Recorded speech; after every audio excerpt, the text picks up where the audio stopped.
शहादात शिवसेनेतर्फे दिवंगत अजितदादा पवार यांना सामूहिक श्रद्धांजली।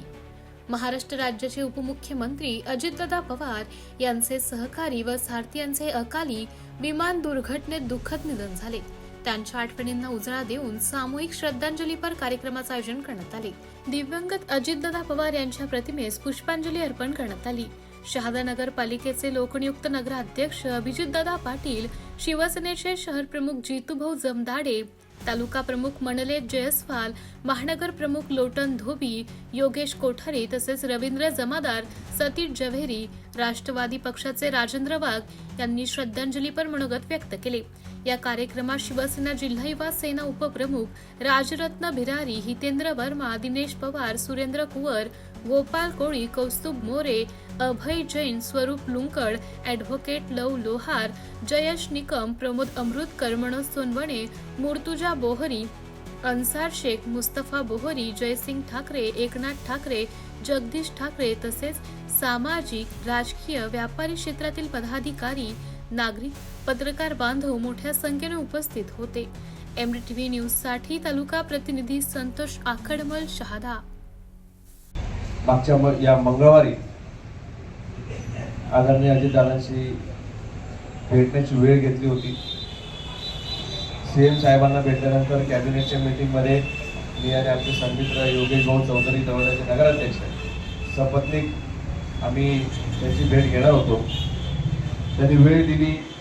कॅबिनेट झाल्यावर एक अर्धा तासानंतर तुम्ही सर्वजण या, आपण चर्चा करू। त्याचं कारण असं होतं की मी 15 दिवसापूर्वी आपल्या शहादा नगरपालिका जी नंदुरबार जिल्ह्यामध्ये एकमेव अशी नॉन ट्रायबल नगरपालिका आहे, त्याच्यामुळे आपल्या नगरपालिकेला खास करून ट्रायबलचा निधी मिळत नाही आणि ही समस्या मागच्या अनेक वर्षापासूनची आहे आणि त्या समस्येतून मार्ग काढण्यासाठी शहादा नगरपालिकेला देखील जास्तीत जास्त निधी कसा मिळेल याच्यासाठी एक पत्र मी त्यांना दिलं होतं। आणि एखादा राज्यकर्ता कसा असतो याचं अतिशय उत्तम उदाहरण त्यांच्या कृतीतनं दिसून आलं।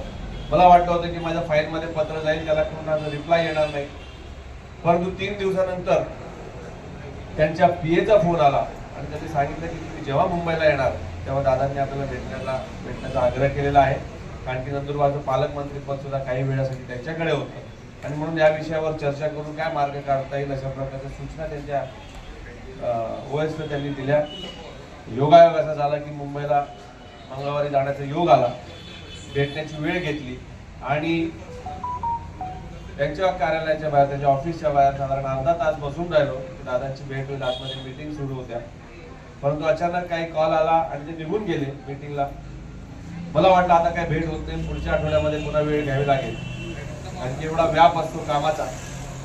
परंतु उत्तम प्रशासन, ज्याला आपल्या विषयाची जाण आहे, कुठला विषय मार्गी लावायचा आहे, त्याची मनापासून तळमळ ज्याला असते, असे अजितदादा होते। त्यांच्या कार्यालयात पुन्हा, कारण की मला वाटलं आता भेट होणार नाही, मी निघून गेलो, परंतु 3, 3:30, 4 वाजता पुन्हा त्यांच्या पीएसचा फोन आला आणि त्यांनी सांगितलं की तुम्ही थांबले होता, दिलगिरी व्यक्त केलेली दादांनी, तुम्हाला जर कधी खूप अर्जंट असेल तर तुम्ही थांबा, त्यातून पुढच्या मंगळवारी या किंवा अजून अर्जंट असेल तर तुम्ही शनिवारी बारामती हॉस्टेलला पुण्याला 8 ते 10 या वेळेमध्ये तुम्ही दादांना येऊन भेटू शकता, अशा प्रकारे सूचना दादांनी दिलेल्या आहे।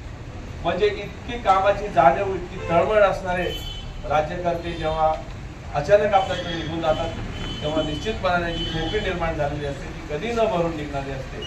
आणि म्हणून आजच्या या श्रद्धांजलीच्या निमित्ताने आपण सगळेजण आलेलो आहोत।